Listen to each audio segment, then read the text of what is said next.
This is The Sports Life. 3-2 pitch. Fly ball center field. Bennett going back to the track, to the wall.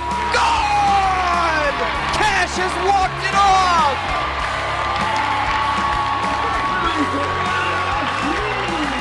Popped up as she heads on the third base line. Heads into all her teammates hugging her around home plate. And welcome into the Sports Life. We'll team here along with Dalton Scheller.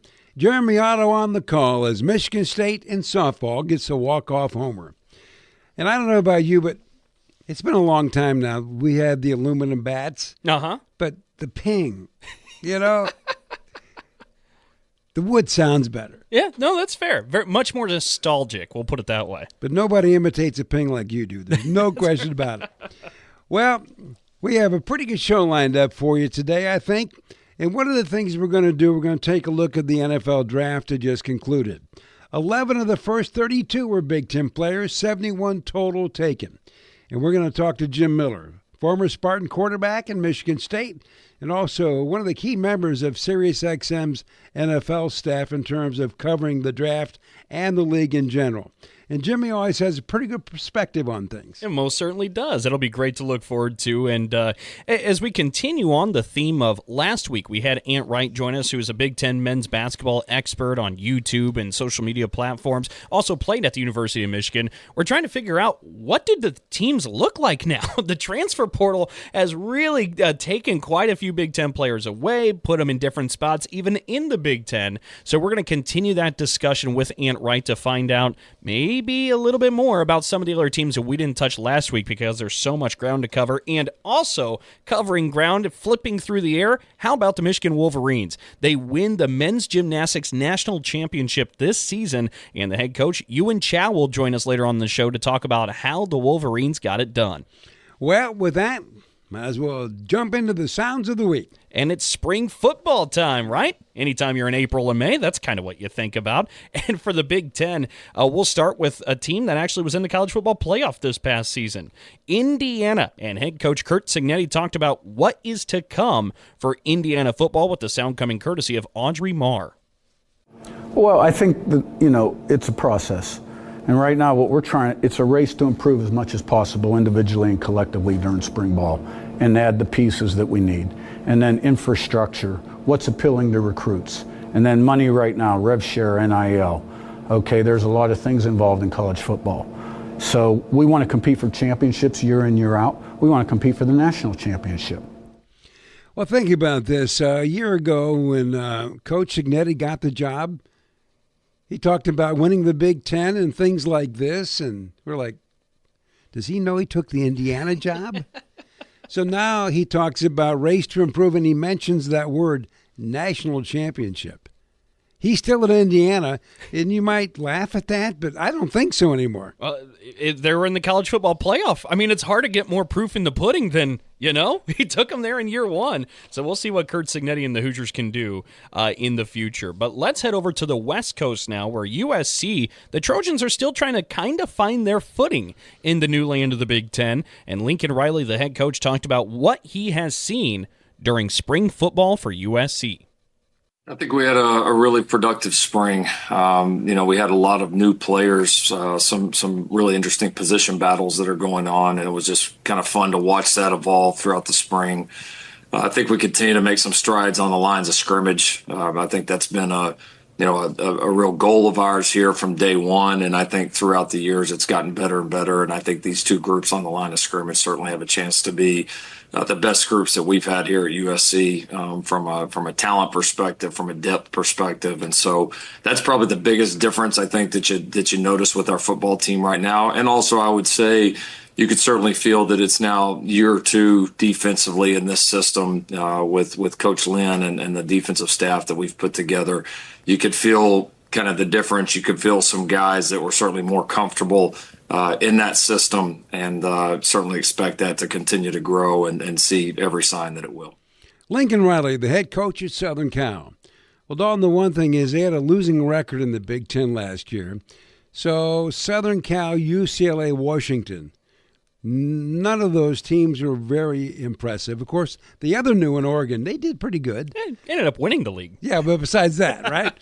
But it's going to be interesting because Southern Cal has this unbelievable football tradition. And basically playing 500 football, I don't think for that group is going to get it done. No, I think you're right. And you brought up one of the next teams we're actually going to move over to, across town, the UCLA Bruins. And what's really interesting about this one, head coach Deshaun Foster, of course, a lot of people know, had a wonderful career in the pros, right? Was a great NFL running back. He brings an interesting perspective to a question that was posed to him here in the last week, where he was asked about bringing players in. Do you ever worry that maybe it steps on toes of your current roster and how it maybe affects or maybe even intimidates some of the current players on your team? This was his answer.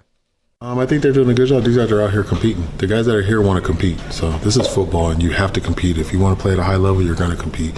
Like I've said before, they drafted a running back every year I was in the NFL. So if I tried to leave every time they brought in a running back, then I wouldn't be where I am now. But that's not something that I was worried about, and I have a lot of players that aren't worried about that neither. They want to come out here and compete no matter what happens.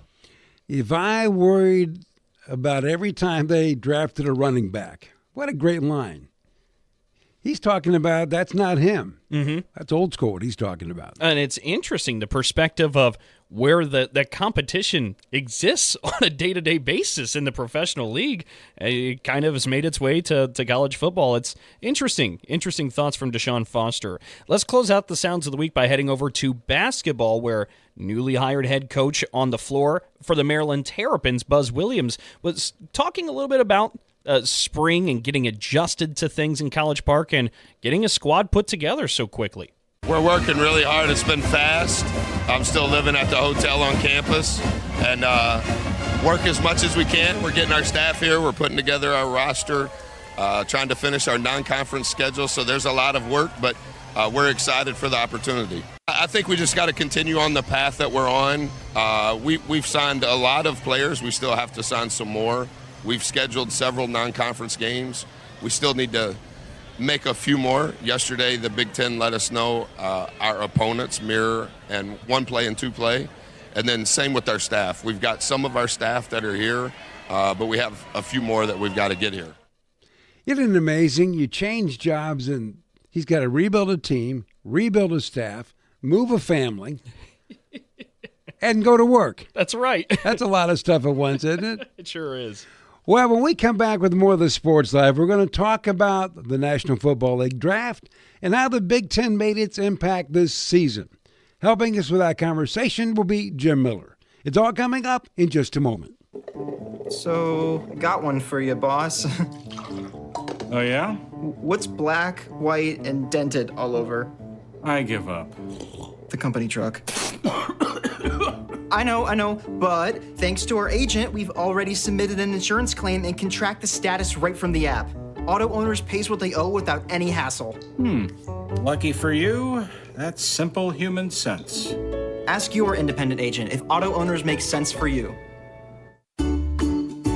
Medicaid and CHIP offer free or low-cost health coverage for children and teens. Hospital and doctor visits, prescriptions, shots, and more are covered. That's peace of mind for parents if a child is sick or gets injured. And parents may now be eligible for Medicaid too, even if they've applied in the past. Enrollment is always open. Visit insurekidsnow.gov or call 1-877-KIDS-NOW. Paid for by the U.S. Department of Health and Human Services. If you have diabetes, listen up. If you have insurance, you can qualify for a continuous glucose monitor. With a CGM, you can continuously track your levels and trends and spend more time in range, significantly lowering your A1C. More importantly, a CGM eliminates the one thing most people with diabetes hate: painful finger sticks. Order your new continuous glucose monitor today. If you use insulin and if you've seen your diabetes care provider within the last 6 months, you may qualify for your own CGM right now. We'll do all the insurance paperwork and deliver your new CGM at little or no out-of-pocket cost to you. Medicare and most insurances will cover your CGM, so don't wait. Have your insurance handy and call the Aptiva Medical CGM Health Hotline right now. 800-948-6912. 800-948-6912. 800-948-6912. That's 800-948-6912. We'll be back with more in a moment. This is The Sports Life.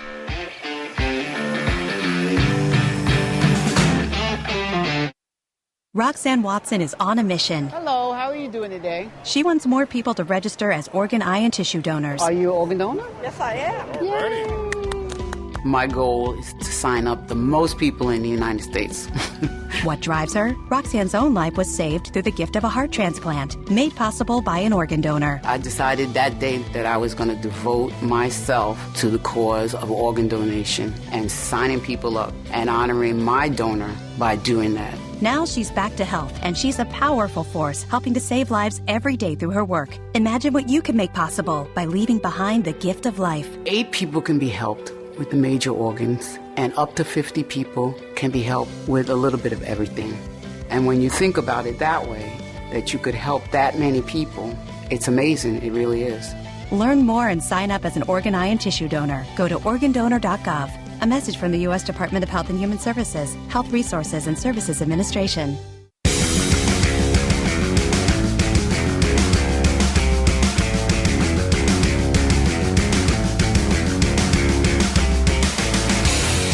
And welcome back for more of the Sports Life. We'll team here along with Dalton Shetler. Well, the National Football League draft got off to its modest start in 1936 at the Ritz-Carlton Hotel in Philadelphia. And since that time, it has grown into a major sports happening.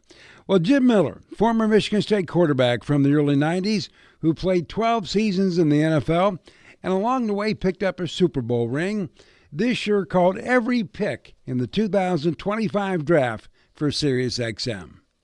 Well, Jim, I thought we'd start off by me asking a little bit about the draft in terms of how it affected the Big Ten. When you looked at the type of players taken, the number of players taken, and when they were selected, was there kind of a statement of what the Big Ten looks like to the NFL? Well, yeah, I think just overall in college football, I think it's pretty evident of what the NIL money is doing. I think it's really with how the SEC dominated and how the Big Ten dominated. There are 2 premier conferences, and you're going to see a lot of the smaller conferences. I would say, like, for the ACC and the Big 12, it makes sense for them to merge. They almost have to merge at this point because there's going to be 2 conferences moving forward. And they are power conferences, obviously, with all what used to be the Pac-12 entering the Big Ten and how the SEC has grown. Those are going to be the 2 main conferences. I mean, even last year, there were a lot of small school players that transferred up, in the portal. And I'll give you an example. Say Jared Verse, the talented pass rusher from Florida State. He's now an LA Ram. The Florida State Seminoles, they were playing Syracuse. They played Syracuse in a game, and Syracuse at that week was playing Albany. And Jared Verse was on Albany. That's his only scholarship offer that he got, and he had a really good game against Syracuse. And the Florida State coaches said, hey, we need to get this kid. Get him in the portal, and let's get this kid here to Florida State. And obviously last year, Florida State had a ton of kids drafted, from Jared Verse to Keon Coleman, a former Michigan Stater, Will Tiemann, who transferred to where? Florida State, right? So, these things are happening, and there's basically mega conferences out there. There are 2 of them that they're really getting selected out of. And it's unfortunate for, say the historic black colleges that are out there, or the smaller schools that are out there, that they're losing a lot of talent to these 2 top conferences that pretty much dominated the entire NFL draft. Well, Jim, we talk about the trends and how they're kind of changing from that college standpoint of where the Big Ten and the SEC are becoming mega conferences. Are there other new patterns or trends that are happening with the NFL? Quarterbacks didn't seem to be as big this year outside of Cam Ward as maybe in years past. Are there other trends that people should be aware of? Well, the quarterbacks did not drive this draft, but they were a big part of it. There were 13 quarterbacks drafted. If you take out Millett, who was at Montana State, got drafted by the Las Vegas Raiders, but they're going to convert him to wide receiver. They think he's going to be a Julian Edelman type of receiver. So technically there were 14 quarterbacks drafted, but there were 13 realistically that were. So depth was an issue at quarterback. The last 2 years, depth has been an issue at quarterback. There's been, I think, 60 starters that have been hurt the past 2 years. And so you better have depth on your roster at quarterback. And, I think the trends of the NFL, I think you do see a lot more of the RPO influence in the National Football League. I think if you go back a few years ago when Jalen Hurts was drafted by the Philadelphia Eagles, now he is a Super Bowl champion. He's an MVP of a Super Bowl. And I think that's what really thrust Jalen Milroe in his selection to the Seattle Seahawks. Because you think of Mike McDonald, he was the former DC of the Baltimore Ravens.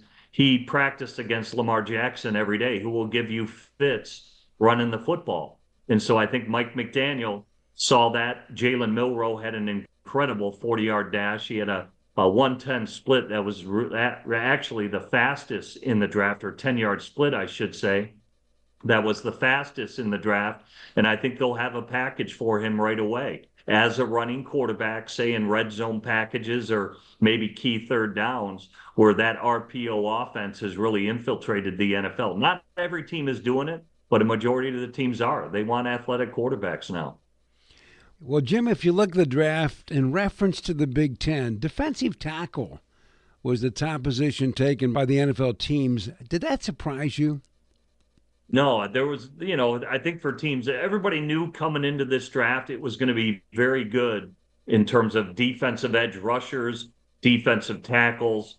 I think tight ends was a very good position to draft. And, of course, running back. Running backs have somewhat been devalued, but they're kind of making a resurgence because it's about supply and demand. There was a ton of supply of running backs this year. I believe 28 got drafted for a position that supposedly is devalued. But D-tackle, obviously starting with the two Michigan defensive tackles, both Kenneth Grant and Graham were rated very high. Even look at the D-tackle the Detroit Lions took, Tyleek. Ohio State was very well represented on the defensive side of the ball, much like University of Michigan. But you've got to be able to stop the run. And last year, with the resurgence of Saquon Barkley, who rushed for 2,000 yards, I think teams are going back to, hey, running the football is a big part of this game. And as devalued as the running back position had become, I think both Saquon Barkley and I would also add Josh Jacobs of the Green Bay Packers somewhat put the running games back on target. Because Saquon, when you look at Philadelphia last year, their passing game literally struggled all year. Jalen Hurts wasn't healthy, and Saquon literally put that team on his back offensively and ran them to the championship game. Their offensive passing attack got right for the playoffs at the right time, but still, Saquon Barkley was really the driving force. Jim, we've talked a lot so far early here that the Big Ten had a large flavor of this year's NFL draft, especially in the early few rounds. Is there one Big Ten player that you saw drafted and said, you know what, it's not enough coverage for this person. I think he's flying a little bit under the radar. This is going to be a big win for whichever team got him. Well, I think there's a lot of Big Ten players that did that. I think for me, there was kind of some surprises. When you look at Tyler Warren out of Penn State, he essentially is a one-year wonder. If you look back even a year, Theo Johnson was there. I believe it's Cole Strange who got drafted by the Jacksonville Jaguars. Theo Johnson got drafted by the New York Giants.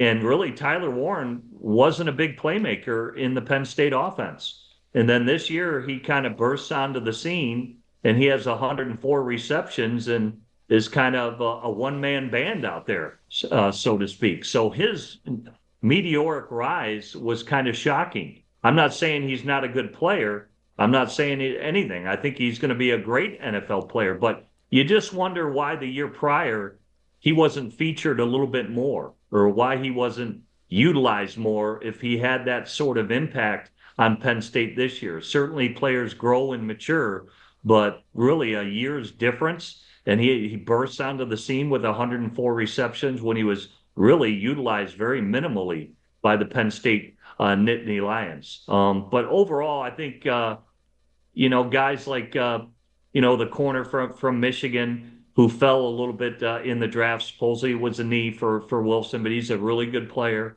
at the end of the day. Or Johnson, excuse me. Will Johnson.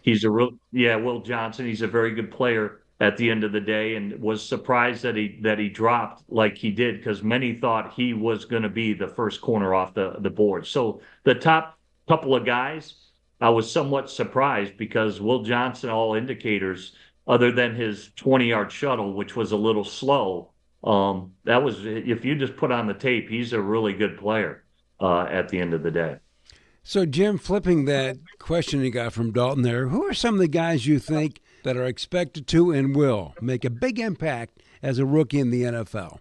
Well, just out of the Big Ten, you're saying? I mean, Obviously Henderson. Yeah, I'd say Henderson and Judkins, the two running backs, are going to make huge impacts. I mean, I interviewed a lot of players like, who was it? It was the safety for Wisconsin, Hunter Wohler, who I talked to. He said that literally he thought Henderson was the toughest running back he had ever faced. He's a bear to bring down. You kind of physically bounce off him. He said he wasn't prepared for just, I guess, the load that he was bringing and just how hard he was to tackle. And then, of course, the speed. And then I think for Judkins, it's the same result. That player is, granted he split carries with Henderson, but for him to do as well as what he did and to get drafted as high as what he did after transferring into Ohio State says a lot about him. So I think those guys with the resurgence of running backs will have a big impact. I think for other players, say for Will Howard. Will Howard, also Ohio State Buckeye. For him to get drafted by the Pittsburgh Steelers, where I started out, I think is a really good spot for him. Because with Arthur Smith as their offensive coordinator, probably Aaron Rodgers is going to sign there. Mason Rudolph will be the backup. And for Will Howard, he'll be able to just digest things a little bit. He'll be able to settle into the NFL game. That'll be a perfect fit for him because it's run and play action. They've gone more towards, even back when I played there, more straight drop back quarterbacks that are more run play action guys. And so I think for Will Howard, that ended up being a really good spot for him to be drafted by. Well, Jim, as always, good talking to you. I'm glad things are going well, and we'll check back in and see how some of this all pans out. All right, sounds good. Good to be with you guys. Some of the thoughts of Jim Miller. And as we have said, you can catch Jim weekdays on SiriusXM, the NFL channel, with the show Moving the Chains, which, by the way, is channel 88. Well, when we come back with more of the Sports Life, we're going to talk some college basketball in just a moment.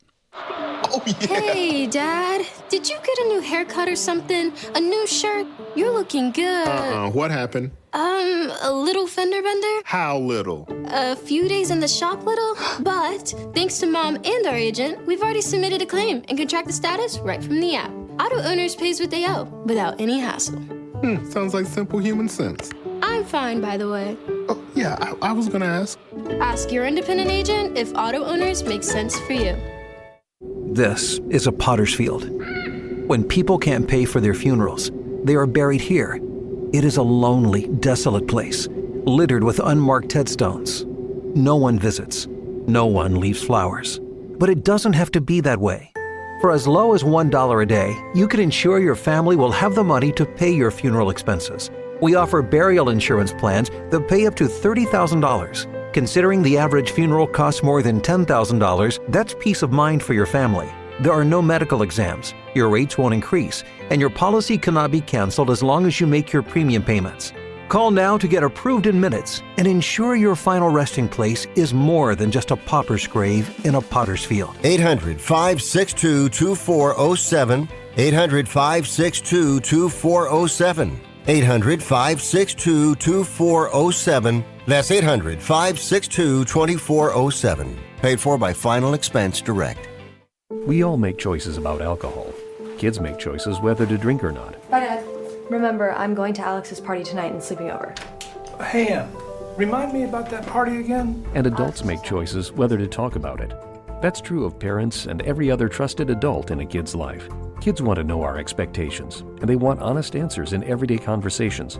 So talk with your kids and help lead them on a positive path, because when you talk, they hear you. Learn more at underagedrinking.samhsa.gov. We'll be back with more in a moment. This is The Sports Life.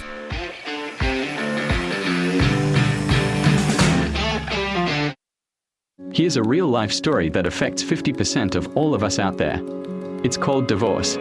If you've gotten divorced and now you're struggling to pay your bills and your credit card debts are completely out of control, you need to call this special debt relief hotline right now. We help people with all kinds of money problems caused by different life challenges, a divorce, a job loss, even heavy medical bills. All these life events can sometimes financially stress you out and cause you to get out of control. We help people get their lives back by showing them ways to consolidate and reduce their debt, in some cases for a fraction of what they owe.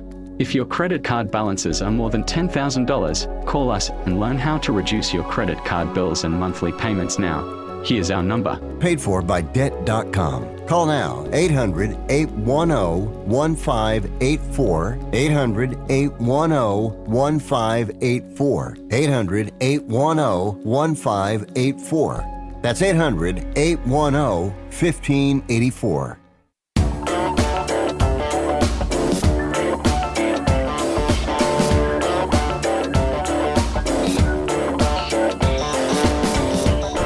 And welcome back for more of the Sports Life. Will Teeman here along with Dalton Shetler. Well, Ant Wright is a former University of Michigan basketball player. Played for the Wolverines from 2006-07 to 2009-10. And as we said a week ago, has become a very popular person on social media due to his extensive knowledge of Big Ten basketball. So what we're going to do this week is continue that conversation with Ant as we talk about how these teams are retooling and what the landscape of Big Ten hoops might look like next season. So with that thought in mind, we got into Michigan. They're rebuilding again, and here's how he thinks their prospects look. Yeah, they have. You know, you have Elliot Cadeau, and a lot of people are trying to relate him to, like, basically a Trey Donaldson.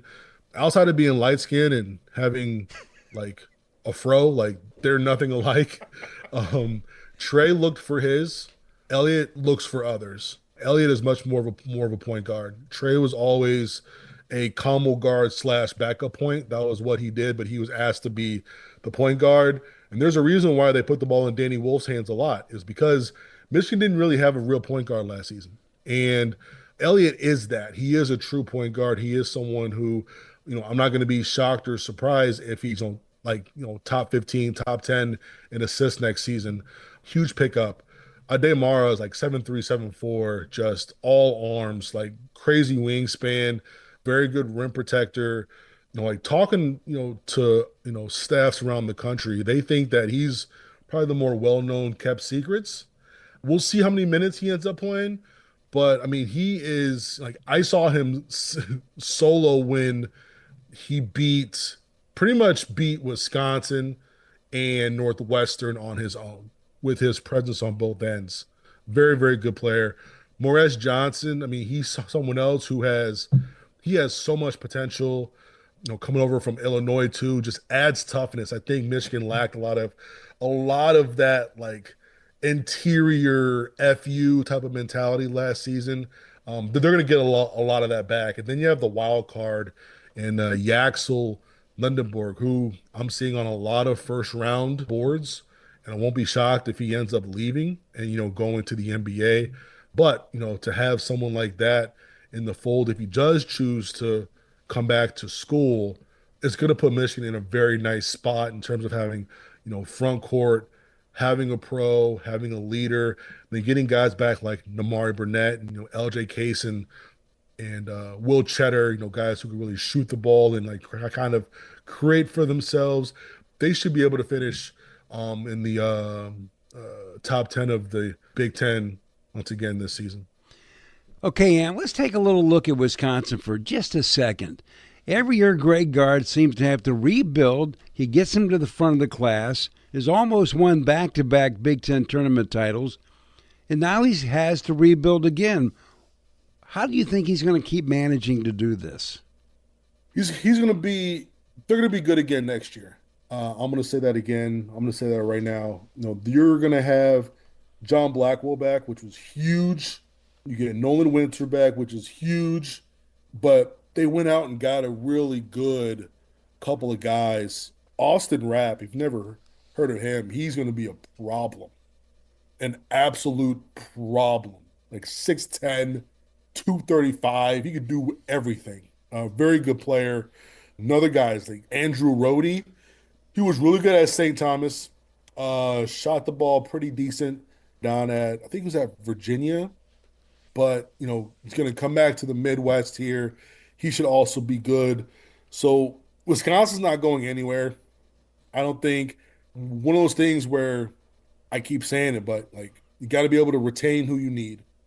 And then you got to fill the gaps. And you got to patch things up. And you got to make sure that there is a level of depth.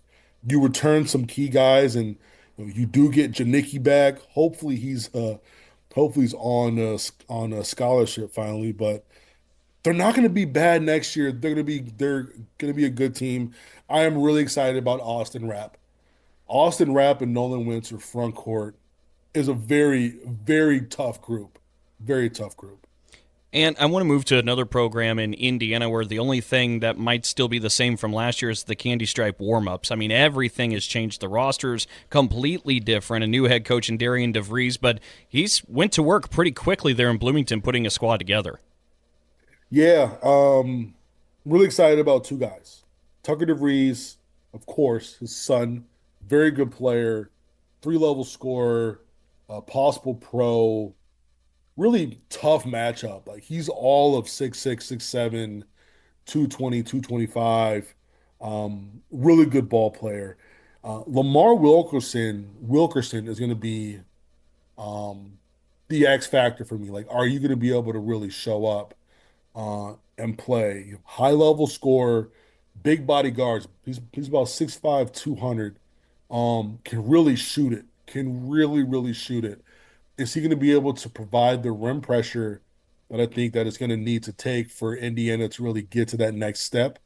But yeah, he's done a real nice job of getting that group together. They got to get bigger. The interior probably next up in terms of, hey, we got to get some guys here. Who they have right now it's just not enough. But their backcourt is set, in my opinion.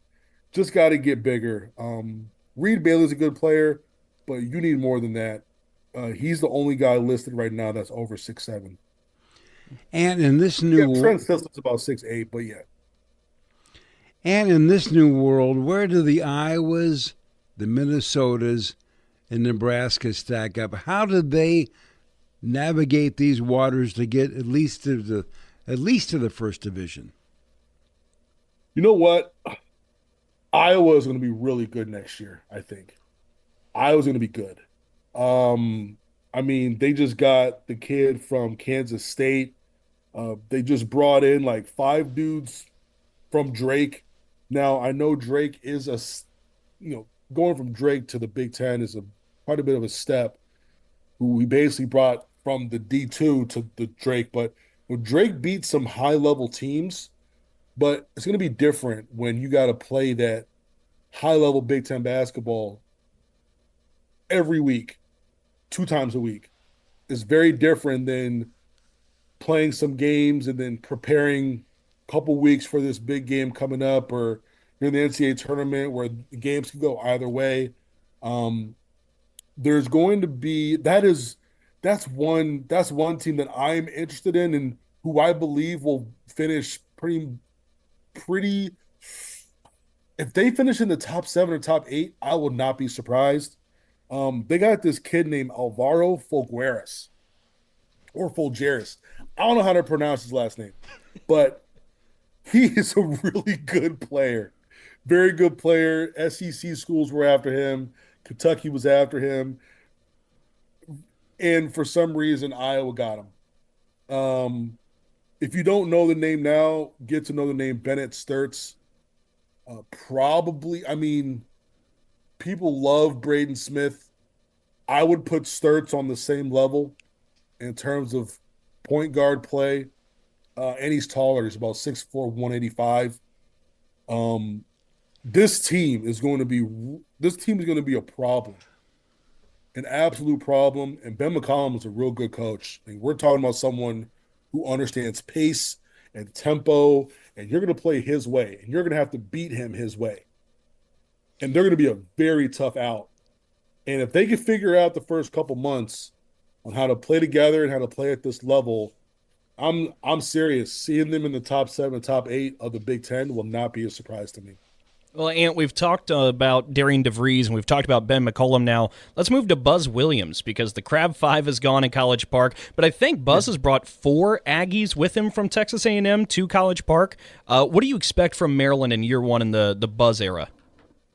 You know what? Even before Buzz was even hired in, I was like, you know what? You get with Buzz Williams, you get an extremely high floor.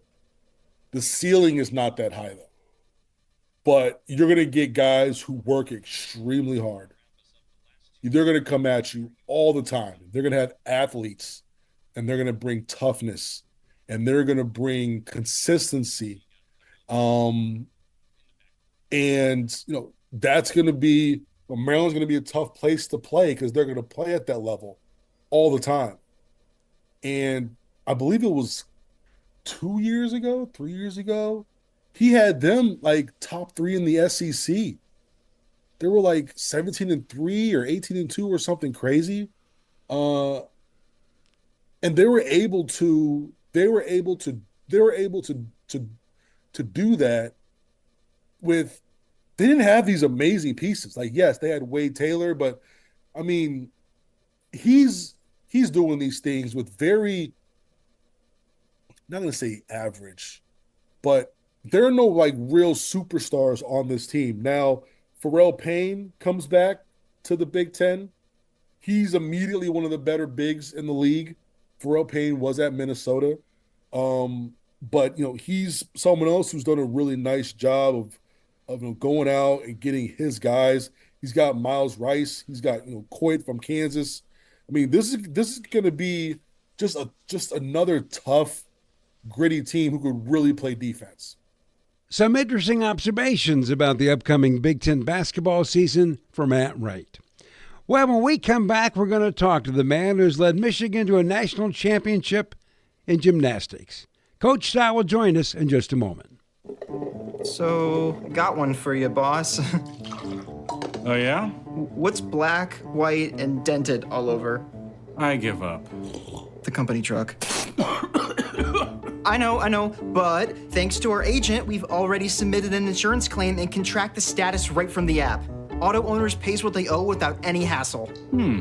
Lucky for you, that's simple human sense. Ask your independent agent if auto owners make sense for you.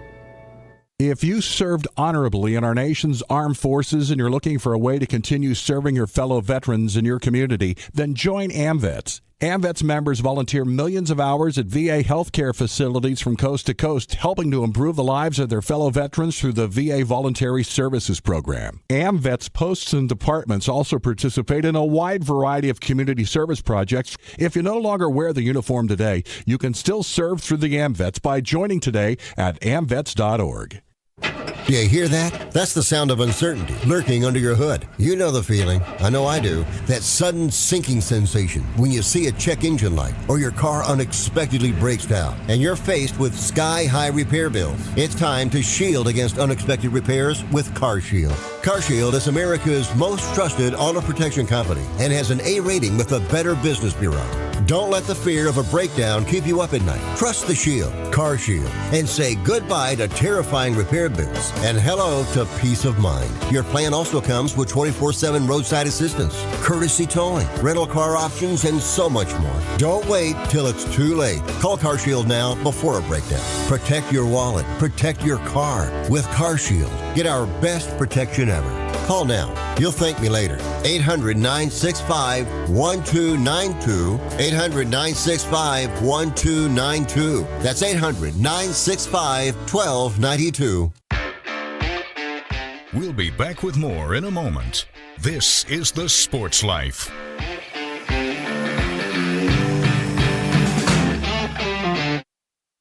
Did you receive a call or message that mentioned Social Security and demanded immediate action? Did the caller know your Social Security number or other personal information and tell you that your Social Security number had been used in connection with the crime? Did you feel worried that your Social Security number might be suspended, your bank account might be frozen or seized, or you could be arrested? That is not the Social Security Administration. Social Security will not threaten you, demand your personal information, or instant payment, email or text you pictures or documents, or use a real government official's name to gain your trust. Social Security does not accept payments by gift card, prepaid debit card, internet currency, or by mailing cash.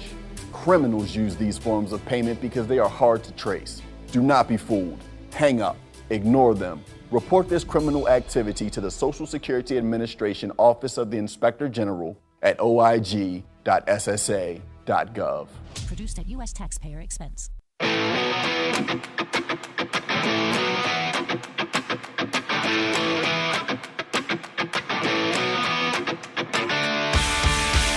And welcome back for more of the Sports Live. Will Team here along with Dalton Shetler. And don't forget, Auto Owners Insurance, simple human sense. Ask your independent agent if auto owners make sense for you.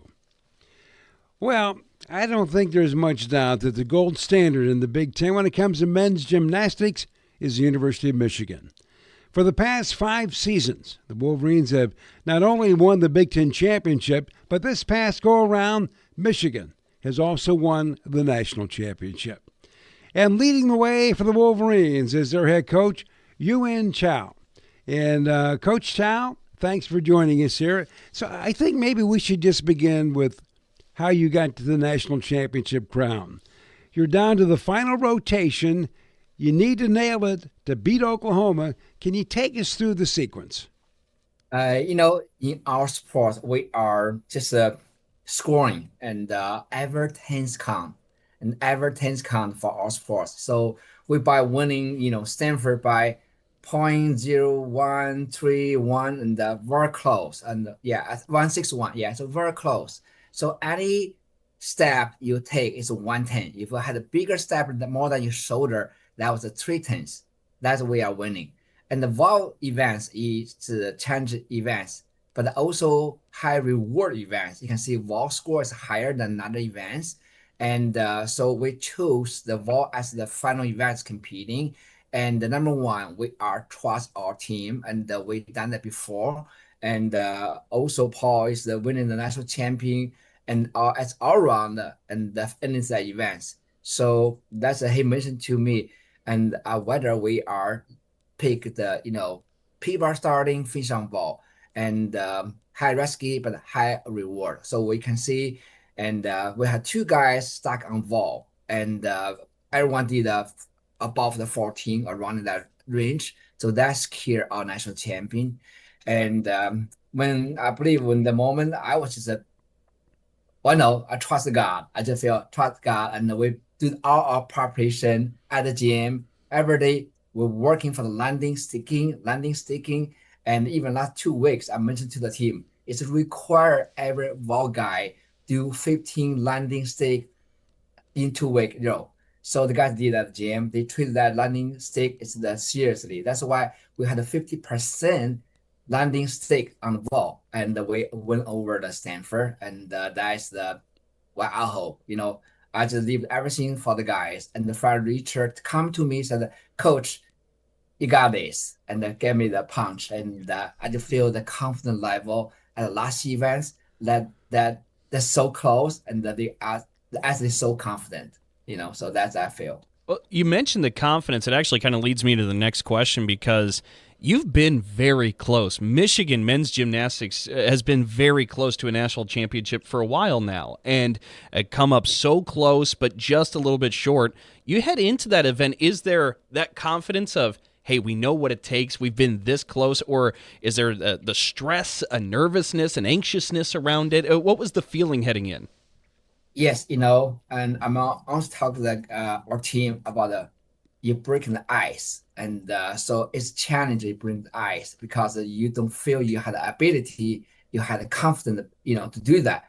And the last 2 years, we are being the runner-up for 2 years, and we know we can beat Stanford. Even the last year at the day one, we are over the Stanford already. And so at the last 2 events, we had the guys, big player and couldn't hold in their nerves, and that was happening. And by this time, it's different. We are better team. We are prepared.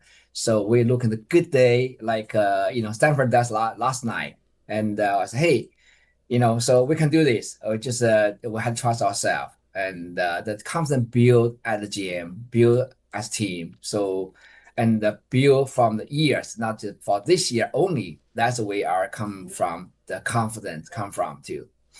The one thing is what you've been able to do as an assistant coach and now as the head coach at Michigan. Your men's gymnastic program has been unbelievable. 5 straight Big Ten titles.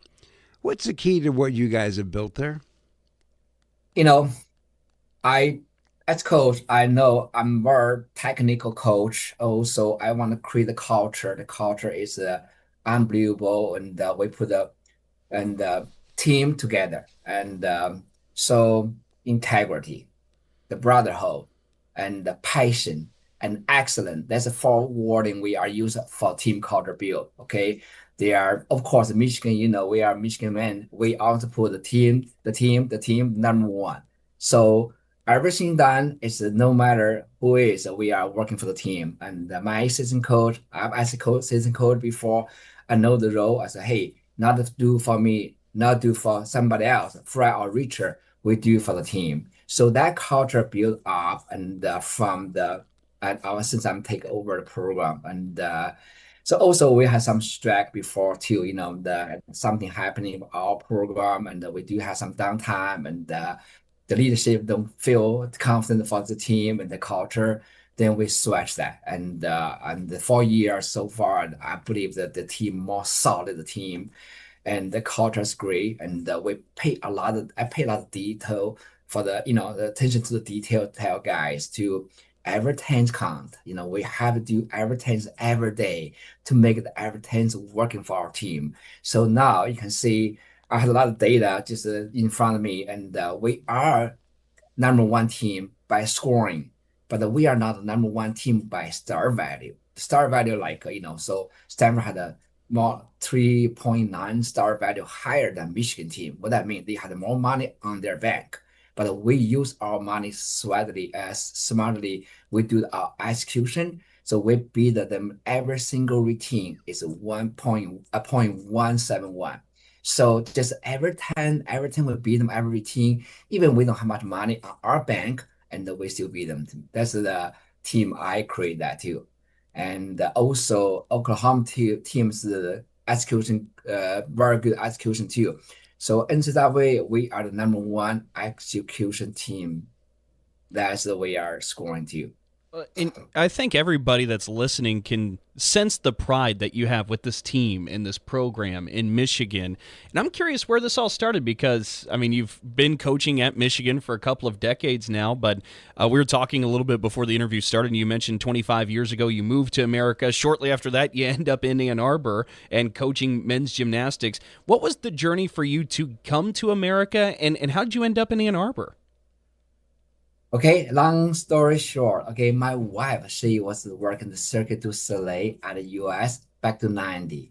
So, and my wife and I married, and we are celebrating. I was a coach Chinese national team, and I brought the Chinese team that individually compete called the Visa game, a Visa Cup. That was at Dallas Forwards.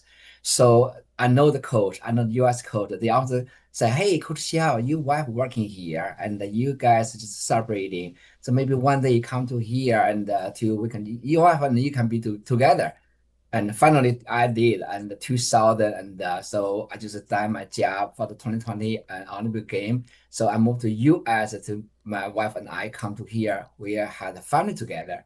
So, and that's a very interesting thing. And then I'm coached at Oklahoma for 5 years, and Mark Williams and we had our first national champion at Oklahoma, and so we won 2001 and 2005. So I helped Mark Williams win 3 national champion at Oklahoma.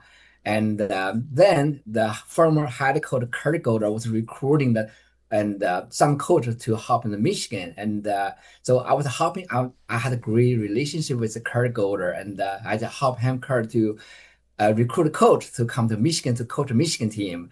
Then by end of the time, and I've been the Michigan coach there, so help the Kurt. And so 2005, I moved from Oklahoma and come to Michigan. So under Kurt Golder, we had started to build a program for almost like 2 decades already. So and I bring my part and to help the team, and I learned so much from the head coach Mark Williams and Kurt Golder. Of course, my mentor to helping me to be the good person and the good heart to coach the good team too. And that's pretty much my long journey, just from China to here and back to China. I was coaching a lot of Olympian in China, 1996 and 2000, 2004, and every 4 years I had Olympian I'm coaching, I'm working with. So even now we had Fred Richer, and before Fred Richer we had Sam Mikulak, and so many. I don't know how many I coach the Olympian right now. I just enjoy the process to see the boys succeed to next level, not only NCAA level. And so that's I'm working right now. Well, Coach Xiao, thank you so much for joining us today. And by the way, congratulations. Only one guy can be the national champ. That's pretty good. Yeah, it feels great. Thank you very much for you guys, have me today. So there you go. A nice visit with Michigan's head coach on the men's gymnastics side, Yuan Xiao, who led him to this year's national championship. Well, when we come back with more of the Sports Live, our parting shots in just a moment. Oh, yeah. Hey, Dad. Did you get a new haircut or something? A new shirt? You're looking good. What happened? A little fender bender. How little? A few days in the shop little. But thanks to Mom and our agent, we've already submitted a claim and can track the status right from the app. Auto owners pays what they owe without any hassle. Sounds like simple human sense. I'm fine, by the way. Oh, yeah, I was going to ask. Ask your independent agent if auto owners make sense for you. Everything is expensive right now. Gas, food, you name it. You're spending more, you are making the same or less money. So, what do? You rack up credit card debt. That's what you do. It's not your fault. It's the economy. And guess what? If you rack up too much credit card debt like some of us, you can't pay your bills. Then the credit card companies, as nice as they are, start hounding you for money. Then you start your downward spiral. A smart thing for you to do is to call the Zero Debt. They can help you consolidate all your credit card bills into one affordable payment. Millions of people have done it. It works to make you debt-free. Make this free call right now. It costs you nothing to learn more. 800-298-9093. 800-298-9093. 800-298-9093. That's 800-298-9093.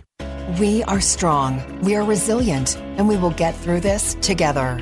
But these are stressful times, and it's important to also practice good self-care. It's normal to feel overwhelmed, anxious, or afraid, but there is hope. Reach out to someone, connect with your friends, stay in touch with your community, and know that you are not alone. Learn more at wearebroadcasters.com/hope. Furnished by the National Association of Broadcasters and this station. We'll be back with more in a moment. This is The Sports Life.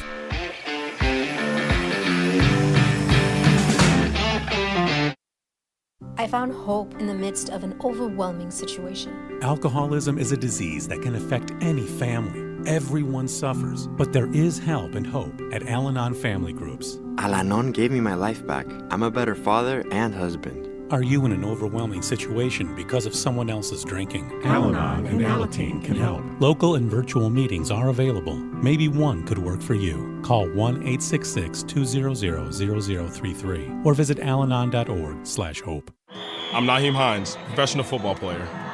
No matter the challenges I face every day in the NFL, my mom is always there for me, despite her own struggles with muscular dystrophy. And MDA is there for my mom. At their 150 care centers across the U.S., MDA is the leading organization in research and care for kids and adults with muscular dystrophy, ALS, and related neuromuscular diseases. Join me and learn more at helpmda.org today. Thank you.